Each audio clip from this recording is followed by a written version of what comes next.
What's up, peeps? Nick Battle, aka NinosCorner, man. Hey, it's Friday. It's episode whatever number this is, but it's Friday, guys. We're gonna do a wrap up of things that happened this week, man. So, we just got word from different news stations that the vaccine for coronavirus probably won't be available for another 8 months. So, how does that affect America when it comes to this whole pandemic? Do workers go back to work without a vaccine? We see that the percentage increase has actually plateaued. And so it looks like the rates now of increase are, between 4 and 5% daily. But the death rate, guys, is still over 4%. So 4% of the people that get it die. So that means it's 40 times stronger than the normal flu. But if there's no vaccine, should we go back to work? That's the question. And I am not sure that I am very comfortable with that because the numbers are going down as far as the percentage of cases that are increasing, but I think a lot of that has to do with the social distancing.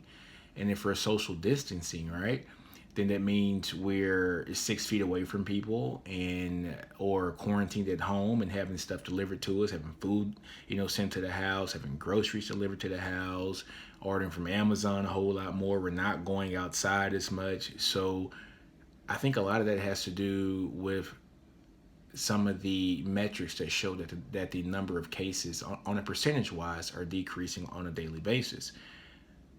However, if that is the true case, then should we feel comfortable going back to work? Should we feel comfortable sending our kids back to school if they say let's go back to work?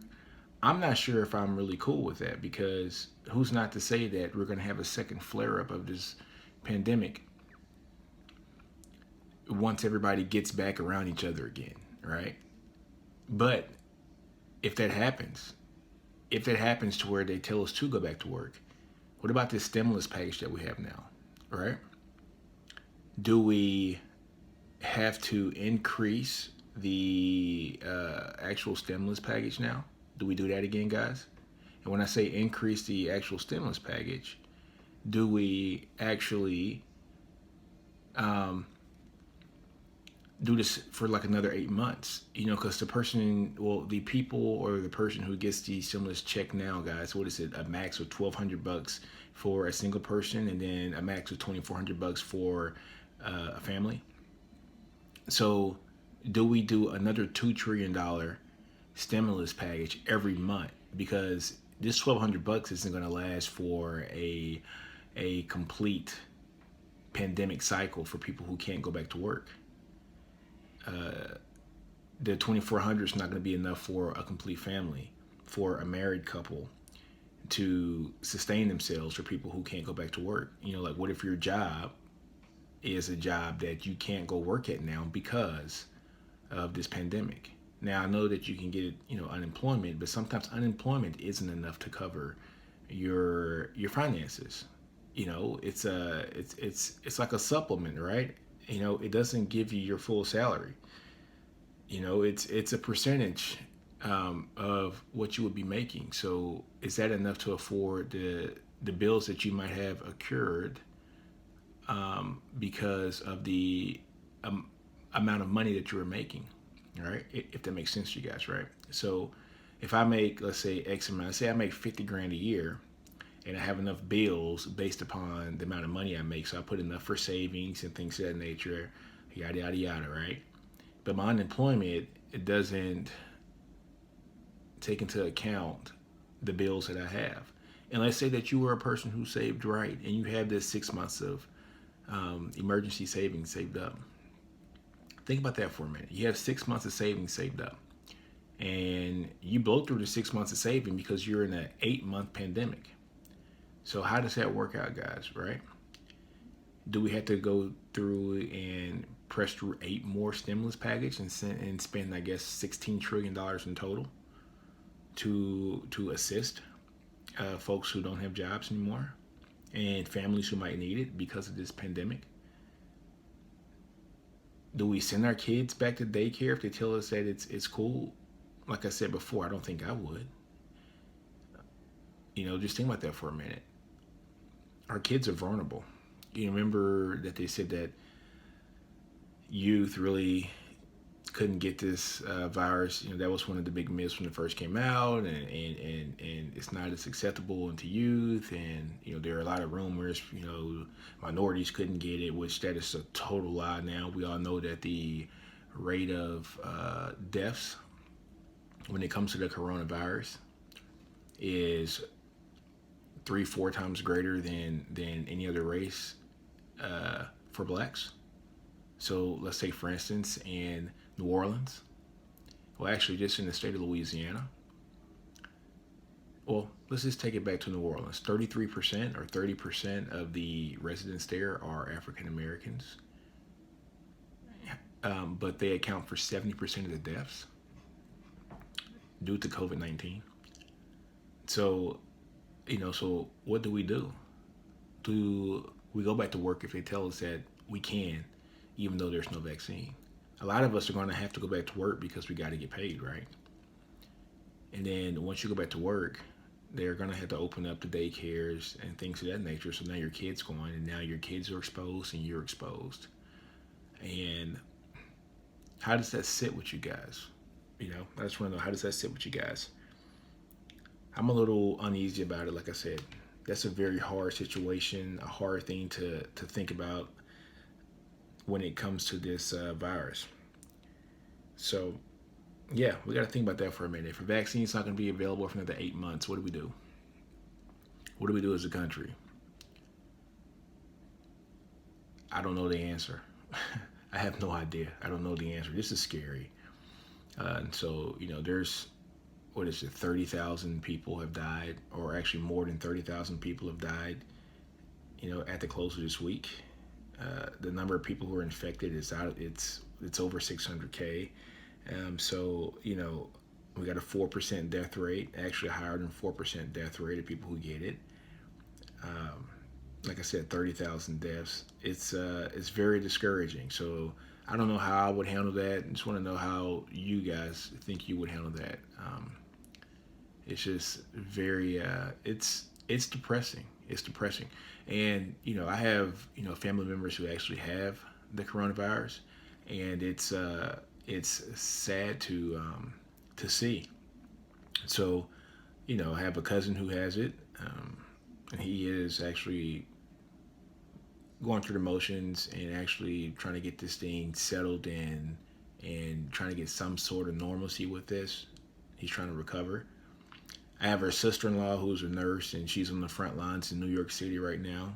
She volunteered to go help people who have it, and we were all scared for her to go, but she's a trooper, and she wants to serve her country at a higher magnitude than what she could have done in the place where she was at. So she went to the front lines in New York City to help kind of battle this and help folks get through this. So kudos to the folks who are out there in the front lines. Kudos to the health workers. But how do you handle this, guys and gals? Do we go back to work? If there's not going to be a vaccine for another 8 months, do we go back to work in an 8-month period, or do we stay back and wait for this to have a vaccine? Not sure. Not sure how I would handle that. But on that note, guys, let's go to a small commercial break and see you on the. All right, and we're back, peeps. Back from the commercial break. So let's do another Friday recap, guys. There's some things that happened this week. So as you know, guys, President Obama just came out and endorsed Joe Biden officially. So did Bernie Sanders. So did Senator Warren. So they all came out and endorsed Biden. So this is going to be a very interesting presidential election this year. You got Donald Trump versus Joe Biden. It's going to be interesting in the fact that, let's say, for instance, if we're social distancing still at that time, how are the debates going to be handled? I actually liked the debate between Biden and Sanders when there was nobody in the crowd, because to me, people who listen to debates usually go into that debate knowing who they're going to vote for, kind of regardless. Especially at that late in the debate, you're just kind of rooting for your guy, right? Most people who are going for Bernie were rooting for Bernie, and most people who were going for Biden were rooting for Biden when it came to the debates. But and you could hear that and feel the emotion when the debates went on.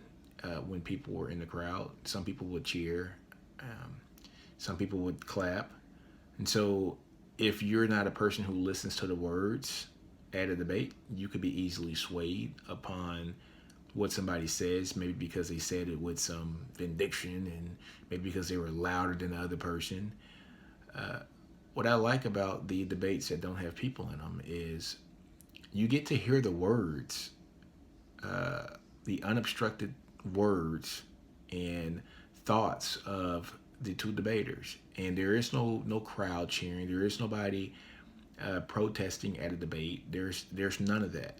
It's only the people who are debating and the moderators. So there's no cheering. So you get to actually hear the words. You don't hear any applauses, and you get to make a educated uh, decision on each topic, on who you thought won that topic and who you thought's views lined up with yours the most.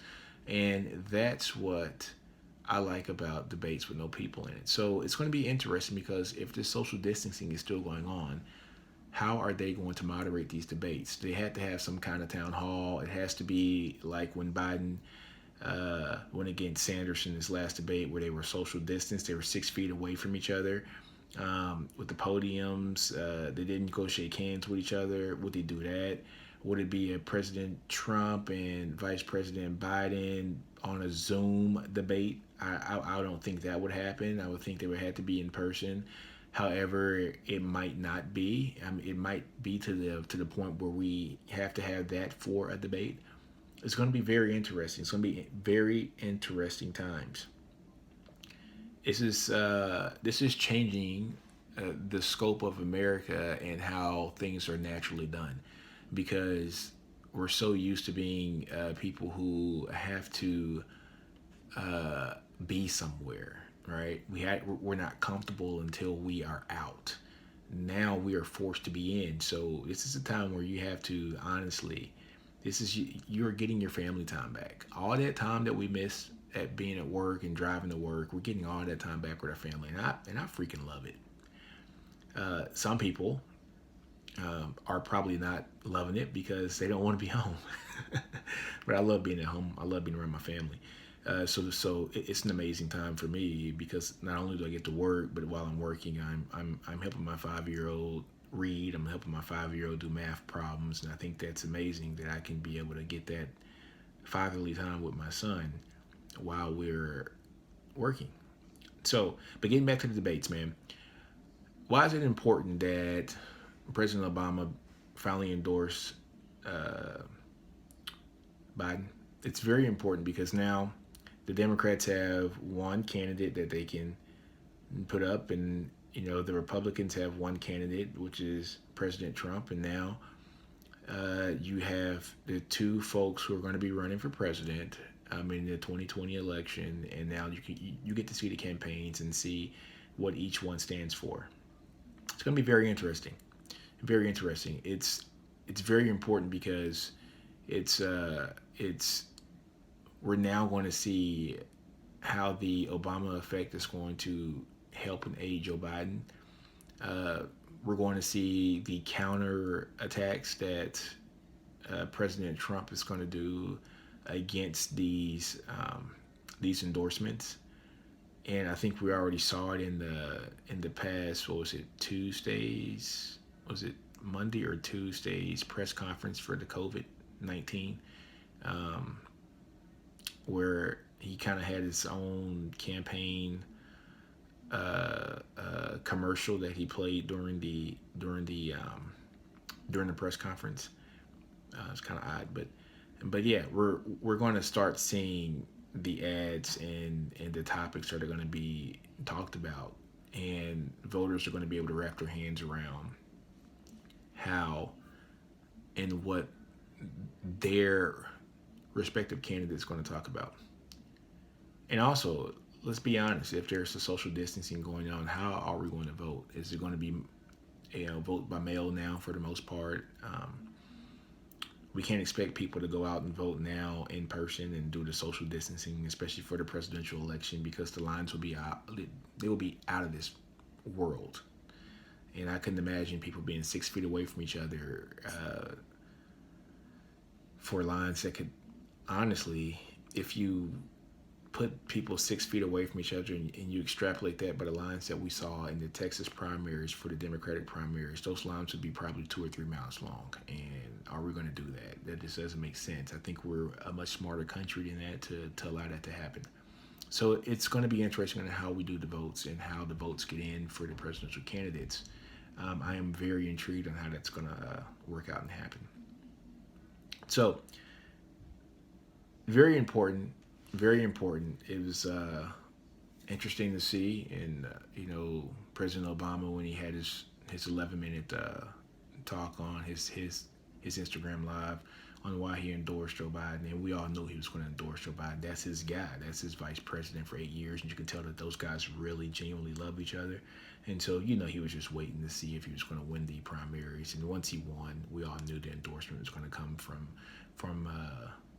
Obama. So, enough about the politics side of the house, guys. Let's talk about one of my other favorite subjects, and that's music. So, the rumored next producer battle, hopefully happening this weekend or next weekend. Jermaine Dupri versus Puff Daddy. Diddy versus JD. Ooh. People forget JD had them hits, and Puffy has those hits also. So I would love to see that. Those guys have hits, and their hits range. It's a perfect matchup because their hits range from R&B to rap. And you can honestly see some of the R&B songs. I'm waiting for the R&B battles because you're going to have 112 versus Jagged Edge. And who do you think has better songs between the two? Oh, that's going to be amazing. Who is a better producer, right? You're going to have rap artists like Puffy, who had Biggie, and a lot of Puffy stuff too, and other people that he had in his camp. You had the Craig Max, and you had the Locks, and you had Mace, and you had R&B groups like Total and 112 and other rap. I mean, you had a lot with Puffy. Even some of the new stuff with French Montana. I know he did some things with Rick Ross, if I'm not mistaken, also. Oh, man. The catalog is so deep. You had R&B with Faith Evans, and you had Black Rock. I mean, he had a lot of people on his roster. But then Jermaine Dupri, he had, Escape. He had the Jagged Edges. He had the Franchise Boys, right? Then he had the Franchise Boys.